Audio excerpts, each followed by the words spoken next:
round of heats in the Sea Road 2025 National Street Stock title. Croft off the front.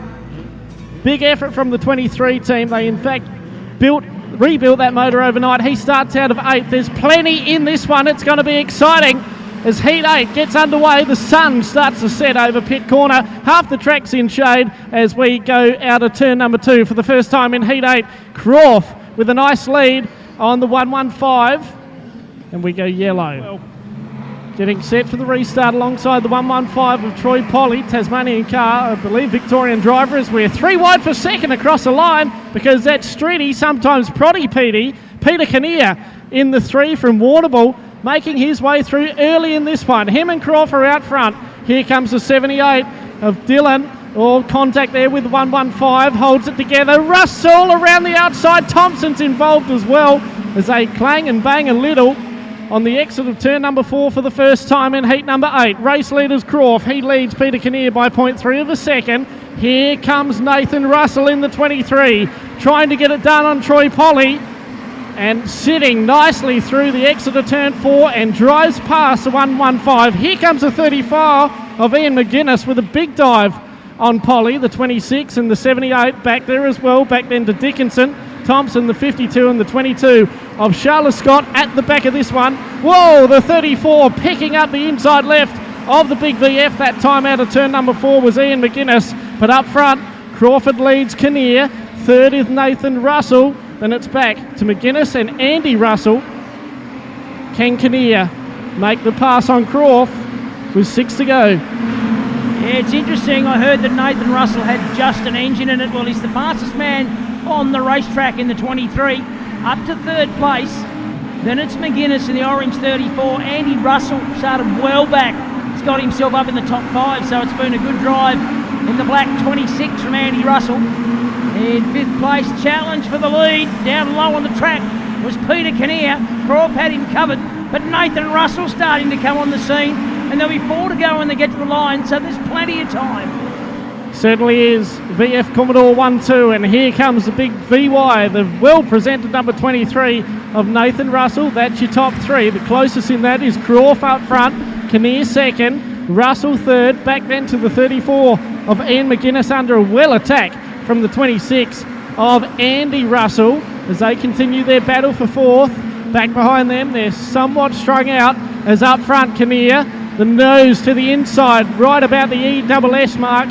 On the 11 that time out of 2, into 3 and 4. Kinnear with a better look this time onto the front stretch. Can't get the run, but Russell will around the outside for second. Gets squeezed up there on the front stretch. And the battle up front, heading up well and truly. Next time by should be the white flag. Croft leads. Kinnear to the inside. Russell outside. We're 3 wide in heat 8 for the race lead. And the white flag is out. Crawford, Russell, Kinnear, Russell outside, Crawford inside, and Nathan Russell, will he get the lead on the exit of turn number 2? The answer is yes, but only half a car as Croft looks back to the inside. A little contact from Kinnear, and after all of that, Nathan Russell, a massive effort overnight, and your heat winner ahead of Crawford and Peter Kinnear. Well, you wouldn't have picked that early on. What a drive from Nathan Russell. Was in great form last weekend at Cranes Combined Carrick Speedway, and he's carried that on this weekend.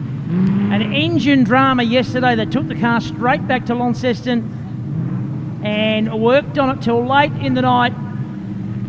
They've turned it round. He started well back in the pack, and he's come through for a heat win.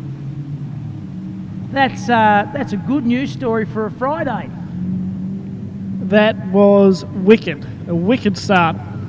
Good race. Best heat race so far.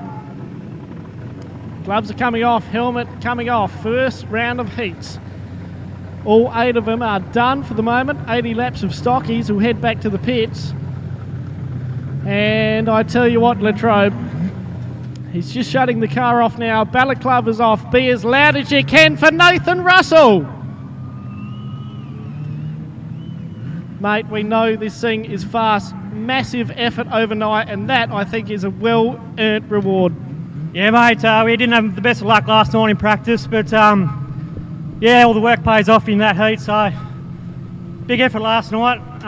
But yeah, I'd like to thank everyone who came and helped out. Big thanks to Twisty, mate. I wouldn't be here without him after last night's effort. So, yeah, Mel, Andy, everyone who helps out. Got Bruff on the bank. Yeah, all my sponsors, mate. Thank you. How many hours sleep you running on? What's that, sorry? How many hours sleep are you running on?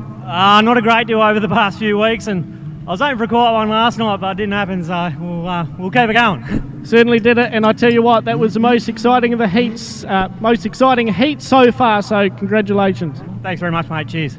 Once again, hands together for Nathan Russell. Yeah, fantastic drive from Nathan Russell. Started racing junior sedans, moved himself up into street stocks. He's won a couple of state titles, frightened the life out of a few people at a national title a couple of years ago. And yeah, there he is. Now we're going to give the street stocks one race off before we get back to street stock racing. We've got the AM cars coming out, and I've been joined up here by Anthony Wagg. Now, mate, you're not racing. What's the story?